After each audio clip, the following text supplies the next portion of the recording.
नहीं भैया कोई, कल एक क्वेश्चन मैंने कराया था, उसको मैं रिवाइज करा दे रहा हूँ क्योंकि काफी बच्चों को डाउट था उस क्वेश्चन में। ठीक है, एक ब्लॉक भाई प्लीज, एक ब्लॉक उसका मास क्या है भैया, एम है। दूसरे ब्लॉक का मास क्या है, 2m है। तीसरे ब्लॉक का मास क्या है, 3m है। इसके ऊपर जाने का एक्सेलरेशन निकालो, T1 की वैल्यू निकालो, T2 की वैल्यू निकालो। इस जो अप्लाई ऊपर फोर्स लग रहा है उस फोर्स की वैल्यू क्या है, F है। ठीक है, यहां पर क्या क्या निकालना है, पहले एक्सेलरेशन निकालना है, दूसरा T1 निकालना है, तीसरा T2 निकालना है। ठीक है, तो ये देखिए, सबसे पहले अगर आपको एक्सेलरेशन निकालना तो एक्सेलरेशन पहले सिंगल ब्लॉक में कन्वर्ट कर लो इसको। ठीक है, तो हम देखेंगे m 2m 3m को ये कौन खींच रहा है, यानी 6m मास को ऊपर की तरफ खींच रहा है कौन, F फोर्स। ठीक है, अच्छा 6m का वेट कितना होगा, 6mg। ऊपर जाने का एक्सेलरेशन क्या है, a निकालना है वैसे। तो आपको पता है भैया नेट फोर्स किसके बराबर होता है, ऐसे करोगे तो आपसे आसानी से, नेट फोर्स किसके बराबर होता है, मास इंटू में, मास कितना है 6m, एक्सेलरेशन मैंने एज्यूम कर रखा है a, है ना। अब नेट फोर्स कितना लग रहा है, ये सिस्टम कहां जा रहा है, ऊपर जा रहा है। तो नेट फोर्स की वैल्यू क्या होगी, F minus 6mg, 6m into में a की वैल्यू क्या आ गई, F माइनस 6mg अपॉन में 6m। ये हो गया इस पूरे सिस्टम का एक्सेलरेशन। उतने ही एक्सेलरेशन से ये मास भी जा रहा है, उतने ही एक्सेलरेशन से ये मास जा रहा है, उतने ही एक्सेलरेशन से ये मास जा रहा है, क्योंकि ये कैसी मोशन है, करेक्टेड मोशन है। अब देखिए भैया, हमें क्या क्या निकालना है, T1 T2। चलो भैया मैं T1 की बात कर रहा हूं, भाई प्लीज बोलिए मत। T1 किसको खींच रहा है, अगर मैं, पहला पार्ट हो गया मेरा, ठीक है। T1 खींच रहा है, भाई बोलिए मत प्लीज। T1 किसको खींच रहा है बताइए, 2m को और 3m को, यानी कुल मास कितना खींच रहा है ये, 5m। 5m का वेट कितना होगा, 5mg। एक्सेलरेशन कितना है इसका, ए की वैल्यू क्या रखी है आपकी already, F minus 6mg upon में 6m। आपको T1 की वैल्यू, नेट फोर्स इसके बराबर होगा, नेट फोर्स बराबर में मास इंटू में एक्सेलरेशन। 5m मास है, एक्सेलरेशन आपका ए की वैल्यू बाद में डालेंगे। नेट फोर्स कितना होगा, T1 माइनस 5mg बराबर में 5m। एक्सेलरेशन कितना है भैया, एक्सेलरेशन कितना आपका, F माइनस 6mg अपॉन में 6m। यहां से आप T1 की वैल्यू निकाल सकते हो आसानी से। ठीक है, फिर उसके बाद भाई बोल मत यार भाई, फिर आपको T2 निकालना है। क्या निकालना है, T2 कैसे निकलेगा, तो T2 किसको खींच रहा है, T2 केवल 3m मास को खींच रहा है ना। तो 3m मास है, उसको ऊपर की तरफ कौन खींच रहा है, T2। T2, इसका वेट कितना है 3mg। एक्सेलरेशन कितना है इसका, ए की वैल्यू आपने ऑलरेडी निकाल रखी, कितनी है, F माइनस 6mg अपॉन में 6m, है ना। ये हो गया। चलो भैया, T2 नेट फोर्स किसके बराबर होगा, मास कितना है भैया, मास 3m इंटू में एक्सेलरेशन जो कि क्या है ए। नेट फोर्स किसके बराबर होगा, T2 माइनस 3mg बराबर में 3m इंटू में एक्सेलरेशन क्या होगा, F माइनस 6mg अपॉन में 6m। तो यहां से आप T2 की वैल्यू निकाल लोगे भैया, एक बार कॉपी कर लो इसको, आगे बढ़ेंगे क्योंकि ये क्वेश्चन कई बच्चों को जल्दी कर, ये सबसे ज्यादा आने की संभावना है, पेपर में आ जाएगा भैया, पहले बता रहा हूँ मैं।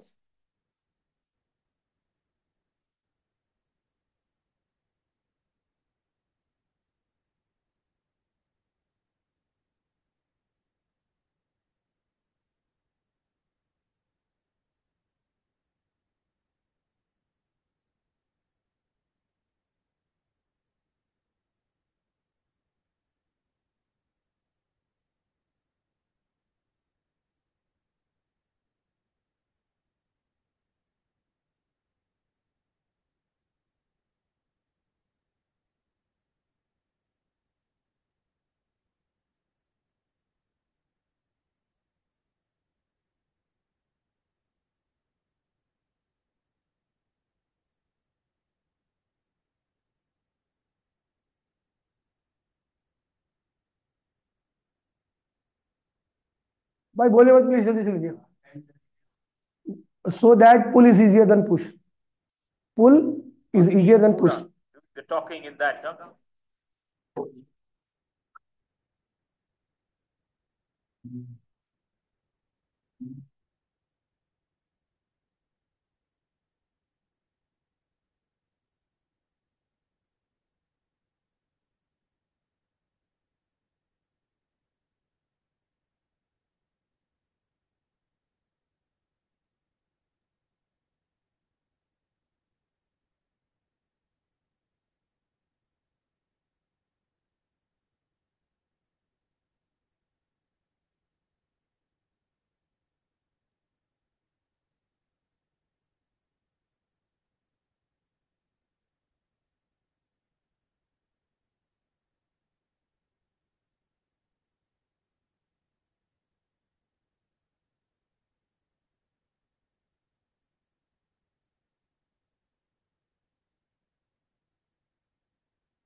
हो गया भाई, जल्दी करा।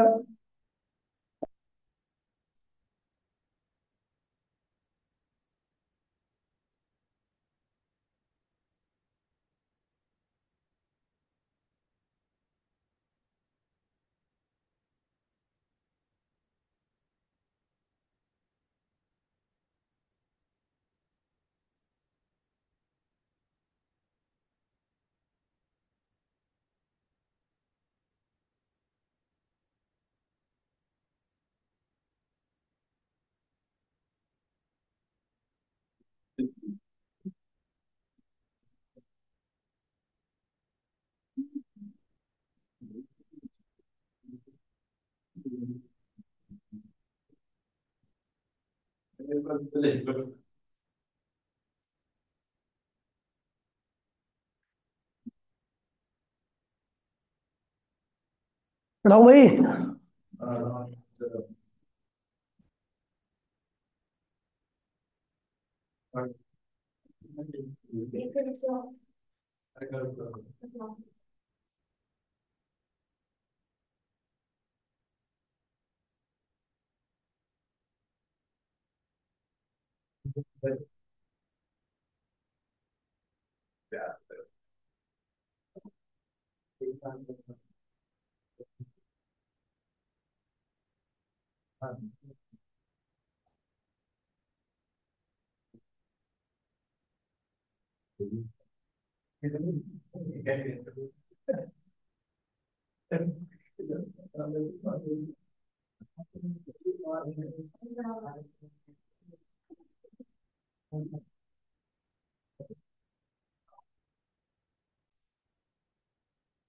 देखिए भैया, देखिए वर्क डन। Work done. पहला है, पहला केस है हॉरिजॉन्टल प्लेन पे, रफ, रफ हॉरिजॉन्टल प्लेन। आपको रफ हॉरिजॉन्टल प्लेन पे वर्क करना है, ठीक है। ये आपका ब्लॉक है, आपने फोर्स लगाया एफ। अच्छा, इसके जस्ट अपोजिट क्या लगता है? फ्रिक्शन। फ्रिक्शन की वैल्यू क्या होती है? म्यू। यहां पर एन की वैल्यू किसके बराबर होगी? mg के। तो फ्रिक्शन क्या होगा? म्यू mg होगा ना इस बार ही, क्योंकि ओरिजिनल प्लेन पे एन की वैल्यू mg के बराबर होती है, ठीक है। जब आप फोर्स लगा रहे हो तो आपने यहां से यहां तक का डिस्प्लेसमेंट कर लिया, तो वर्क कितना किया? वर्क होता है आपका फोर्स, फोर्स इंटू में डिस्प्लेसमेंट।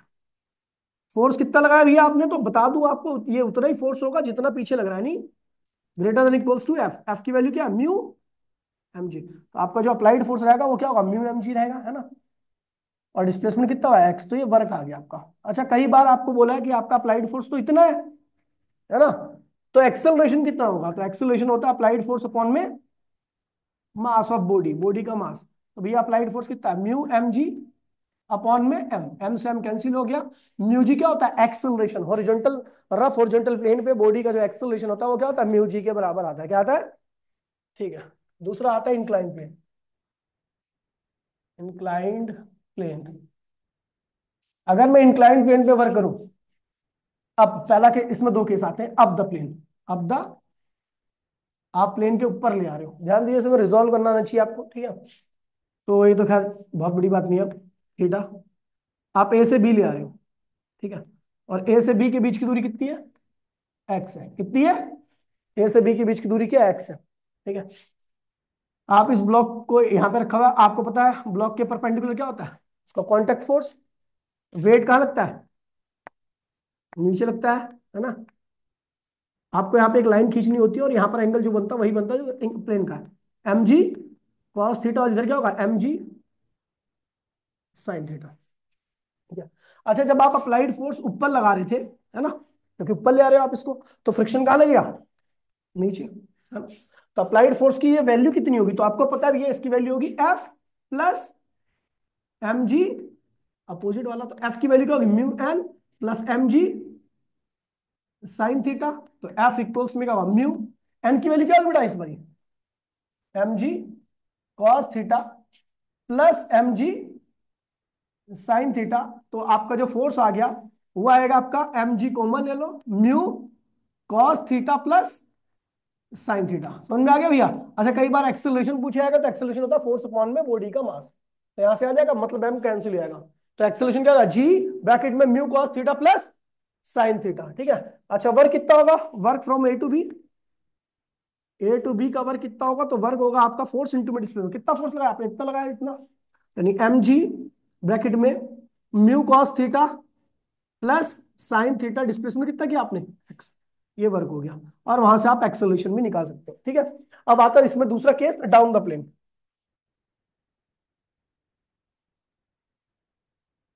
दूसरा केस है down the plane, down the plane, नीचे ला रहे हो आप, ठीक है। अभी क्या होगा, क्या होगा, थीटा, अब नीचे ला रहे हो आप ए से बी की तरफ, इधर वेट क्या होगा इसका, एम जी, नॉर्मल रिएक्शन ये होगा आपका, ये क्या होगा, थीटा एंगल होगा, ये क्या होगा, एम जी, और ये क्या होगा, एम जी साइन थीटा। ये ब्लॉक एक ध्यान रखना कि ये जो एंगल है, थीटा एंगल है ना, ये एंगल ऑफ रिपोज से क्या है, एंगल ऑफ रिपोज, रिपोज से क्या है, ज्यादा है। एंगल ऑफ रिपोज से अगर ज्यादा है, तो बॉडी खुद ही क्या होगी, नीचे स्लाइड करेगी, क्या करेगी, स्लाइड करेगी। तो फ्रिक्शन कहां लगेगा, ऊपर। तो नेट फोर्स जो नीचे आ रहा है उसकी वैल्यू क्या होगी, तो यहां पर नेट फोर्स की वैल्यू क्या होगी बेटा, m g sine theta minus friction, और ये हो जाएगा आपका m g sine theta, friction क्या होता है, माइनस म्यू एन, एन की वैल्यू किसके बराबर होगी यहां पर, इंक्लाइंड प्लेन पे आपको याद होगा मैंने बताया था, ठीक है। M g sine theta plus minus mu m g cos theta.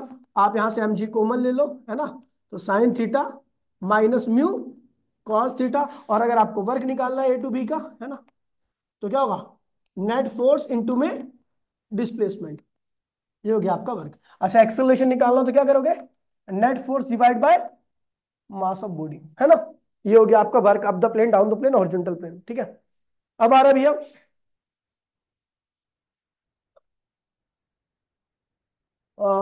Banking of the road, ठीक है, बैंकिंग ऑफ द रोड, काफी ज्यादा इंपॉर्टेंट टॉपिक है, ठीक है। इसका डायग्राम भी मेरे साथ, मेरे मतलब मैं कल कर लूंगा, उसके बाद आप डायग्राम बनाना इसका, ठीक है। काफी ज्यादा इंपॉर्टेंट टॉपिक है, मैं बता रहा हूँ, ठीक है। आपने देखा होगा सबके पेपर में मेरे ख्याल से आया था फर्स्ट में, है ना। तो ये इस तरह के से आपका जब यू टर्न आता है, ठीक है, तो उस जगह पर रोड को थोड़ा सा क्या करते हैं, ऐसा उठा देते हैं साइड में। इस प्रोसेस को हम क्या कहते हैं भैया, बैंकिंग, क्या कहते हैं इसे, जब यू टर्न होता है ना। अच्छा, इसकी रेडियस क्या है, सेंटर से जो रेडियस है आर, क्या, radius of path, radius of path, और ये क्या है उसका सेंटर है, क्या है, सेंटर है। और इस पाथ की रेडियस कितनी है, जो एक कर पाथ है इसकी रेडियस क्या होगी, मतलब यहां से अगर आप रेडियस देखोगे तो वो क्या होगी, आर आएगी, ठीक है। तो यहाँ पे सी सेंटर है इसका, ठीक है। ये है आपका, अब ध्यान दीजिए यहाँ पे थोड़ा सा रेजोल्यूशन थोड़ा सा अलग होता है। ये क्या है भैया, इंक्लाइंड एंगल है, ठीक है। ये है आपकी वेट, है ना, और बॉडी उधर जाएगी तो इधर क्या लगेगा, जर्क, जर्क अगर उधर लगे तो फ्रिक्शन कहाँ लगेगा, इधर, और इस पे एक क्वेश्चन भी एनसीईआरटी में कि ये कंपोनेंट बता रखा है कि पहला कंपोनेंट कौन सा होगा, दूसरा कंपोनेंट कौन सा होगा, तीसरा कंपोनेंट कौन सा होगा। एनसीईआरटी में क्वेश्चन है, ठीक है। अब देखिए, नॉर्मल रिएक्शन अभी कहां पर है, जब बॉडी इंक्लाइन प्लेन पे ऐसे है ना। पहले कहां पे था, यहां पे था। तो ये नॉर्मल रिएक्शन देखिए, जब बॉडी हॉरिजॉन्टल प्लेन पे थी तो ये नॉर्मल रिएक्शन, और देखिए नॉर्मल रिएक्शन यहां पे हुआ। देखिए अगर बॉडी ये हॉरिजॉन्टल प्लेन है तो ये नॉर्मल रिएक्शन और वेट क्या थे, दोनों एक लाइन में थे। लेकिन जैसे ही मैंने इसको इंक्लाइन किया तो वैसे ही ये नॉर्मल रिएक्शन यहां से कहां शिफ्ट हो गया, यहां पर। कितना शिफ्ट हुआ होगा, ये कहां इतना शिफ्ट हुआ, जितना ये एंगल है उतना ही क्या होगा, इधर शिफ्ट हो गया होगा। समझे समझे। देखो, जब ये प्लेन जो था वो हॉरिजॉन्टल था तो नॉर्मल रिएक्शन और वेट क्या थे, सेम लाइन में थे। लेकिन मैंने क्या किया, इस प्लेन को ऐसा इंक्लाइन कर दिया, इधर कर दिया, तो जितना एंगल इधर बना होगा नॉर्मल रिएक्शन भी क्या होगा, इधर इधर शिफ्ट कर गया होगा। अभी समझ में आया नहीं यार। तो भैया ये ध्यान रखना, जितना एंगल आप हॉरिजॉन्टल प्लेन को शिफ्ट कराओगे, इंक्लाइन करोगे, उतना ही क्या होगा आपका, नॉर्मल भी शिफ्ट कर जाएगा। ठीक है, तो ये थीटा एंगल हो गया। समझ गया। इधर एन को रिजोल्व करो तो इधर क्या आएगा, एन कॉस थीटा, इधर क्या आएगा, एन साइन थीटा। अच्छा ये थीटा, तो इधर भी थीटा एंगल बनेगा। फ्रिक्शन, अब फ्रिक्शन को रिजोल्व करना भी है तो इधर क्या आएगा, एफ कॉस थीटा, इधर क्या आएगा, एफ साइन थीटा। ये बन गया डायग्राम आपका, ठीक है। अब इसमें करना क्या क्या सुन लीजिए, डायग्राम पूरा बन गया, अभी डायग्राम आप बनाओगे, ठीक है, क्योंकि इससे डायग्राम में बच्चे बहुत ज्यादा कंफ्यूज होते हैं। कुछ नहीं करना यहाँ पर, आपको वेट को रिजोल्व नहीं करना यहाँ पर, बस यहाँ पर किसको करना है, नॉर्मल रिएक्शन को। पहले वेट कहाँ से, पहले वेट ऐसे लगता था ना। देखो हॉरिजॉन्टल प्लेन पे पहले हम क्या करते थे, वेट और नॉर्मल को एक लाइन में लेते थे, है ना। फिर अगर इंक्लाइन प्लेन पे होता तो वेट आपका ऐसे आ जाता था और नॉर्मल यहां आ जाता था, तो हम वेट को रिजोल्व करते थे, है ना, वेट को रिजोल्व करते थे। लेकिन इस बार अपने को वेट को, या तो वेट को रिजोल्व कर लो या करो नॉर्मल रिएक्शन को रिजोल्व कर लो। जितना वेट इधर शिफ्ट होगा उतना ही नॉर्मल रिएक्शन क्या होगा, इधर शिफ्ट होगा। समझ गया। ये ध्यान रखना, किसी को भी रिजोल्व करो लेकिन यहाँ पर आपको नॉर्मल रिएक्शन को ही रिजोल्व करना है, ठीक है। तो in equilibrium condition, in equilibrium condition क्या होगा, कौन किसके बराबर होगा, तो एन कॉस थीटा बराबर में क्या होगा, f sine theta plus m g. इसको इधर ले आओ तो क्या होगा, N cos theta minus f sine theta बराबर में क्या हो गया, एम जी। एन कॉस, भाई प्लीज बोलिए मत, एन कॉस थीटा, एफ क्या होता है, म्यू एन होता है, साइन थीटा बराबर में क्या हो गया, एम जी। तो एन कॉमन ले लो तो अंदर क्या बचेगा, cos theta minus mu sine theta बराबर में क्या हो गया, एम जी होगी आपकी पहली इक्वेशन, ठीक है। अब देखिए, हमें पता है ये दोनों कंपोनेंट कहां पे लग रहे हैं, सेंटर की तरफ। कहां लग रहे हैं, तो जो कंपोनेंट सेंटर की तरफ लगते हैं they provide the centripetal force. तो हियर, हाँ बिल्कुल, N sine theta plus F cos theta act towards centre of circle. So क्या होगा, ये किसके बराबर होंगे, एम वी स्क्वायर अपॉन में आर। एम क्या है, मास ऑफ गाड़ी, वी क्या है, मैक्सिमम ऑप्टिमम वेलोसिटी भी कहते हैं, क्या कहते हैं इसको, मैक्सिमम या ऑप्टिमम वेलोसिटी ऑफ गाड़ी। और आर क्या, radius of path, square path की रेडियस, ठीक है। तो N sine theta plus f की वैल्यू क्या है, म्यू एन कॉस थीटा, और ये किसके बराबर होगा, एम वी स्क्वायर अपॉन में आर के। तो भैया एन कॉमन ले लो तो क्या होगा, sine theta plus mu cos theta equals में क्या होगा, एम वी स्क्वायर अपॉन में आर। ये होगी आपकी सेकंड इक्वेशन। दोनों इक्वेशंस को क्या करो भैया, डिवाइड कर दो, डिवाइडिंग सेकंड बाय फर्स्ट। तो बेटा देखिए, इसको डिवाइड करोगे इससे तो एन से एन कैंसिल हो गया, ऊपर क्या होगा, sine theta plus mu cos theta upon में cos theta minus mu sine theta. दोनों के आगे क्या लगा हुआ है, एन लगा हुआ है, तो वो एन क्या होगा, कैंसिल हो जाएगा। ऐसे ही आपका ये क्या होगा, एम बी स्क्वायर अपॉन में आर अपॉन में नीचे क्या है, एम जी।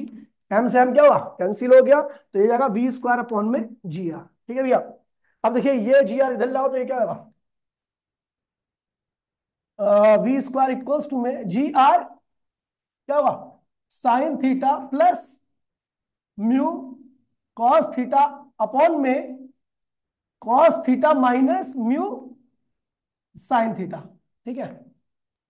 उसके बाद आपको, अब एक चीज देखिए सुन लीजिए, एनसीईआरटी में ये आंसर है, फाइनल आंसर है, लेकिन एनसीईआरटी में ये आंसर नहीं दे रखा, उसने टेन की फॉर्म में दे रखा है। तो हमने क्या किया, टेन की फॉर्म में कन्वर्ट करने के लिए जी आर, या ऊपर से क्या कॉमन ले लिया भैया, कॉस कॉमन ले लिया, क्या कर लिया, यहां पर कॉस तो था नहीं, तो हमने कॉस, साइन के पास तो कॉस ही नहीं ना, तो हमने कॉस से मल्टीप्लाई किया, कॉस से डिवाइड किया।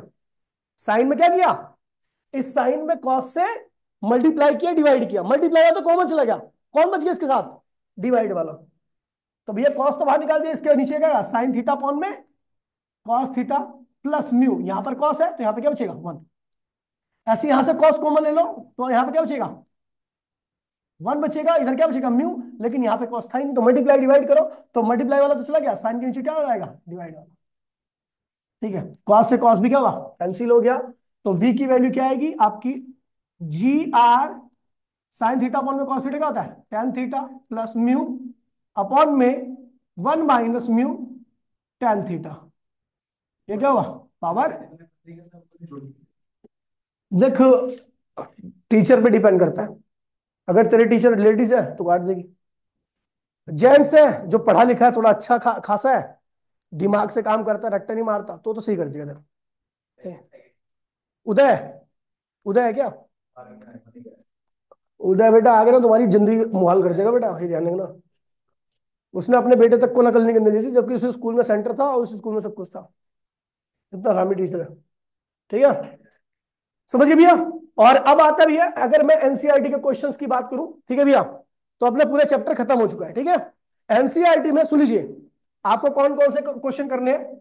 एक तो लिफ्ट प्रॉब्लम करना है, ठीक है, लिफ्ट प्रॉब्लम। दूसरा आपका, हाँ मतलब वो पुली प्रॉब्लम, दूसरा पुली प्रॉब्लम, पुली प्रॉब्लम, ठीक है। तीसरा आपका जो है एक हेलीकॉप्टर वाला है, ठीक है, सारे एग्जाम्पल, ऑल एग्जाम्पल सारे करने हैं आपको, ठीक है, एनसीईआरटी से। अब जो कल एक दो बचेंगे सारे आसान है, अगर आपने रिवीजन क्लास अच्छे से ले रखी है तो आपके लिए सारे आसान है, सारे एग्जाम्पल, पुली प्रॉब्लम, लिफ्ट प्रॉब्लम, एनसीईआरटी से छाप डालो। ठीक है, कल इस चैप्टर को हम फिनिश कर देंगे, संडे को अपना टेस्ट है। ठीक है भैया, चैप्टर नंबर 3 और चैप्टर नंबर 4 का। ठीक है भैया, और संडे को मॉर्निंग में क्लास होगी, शाम को टेस्ट होगी। ठीक है भैया, टाटा बाय बाय, जय हिंद जय भारत।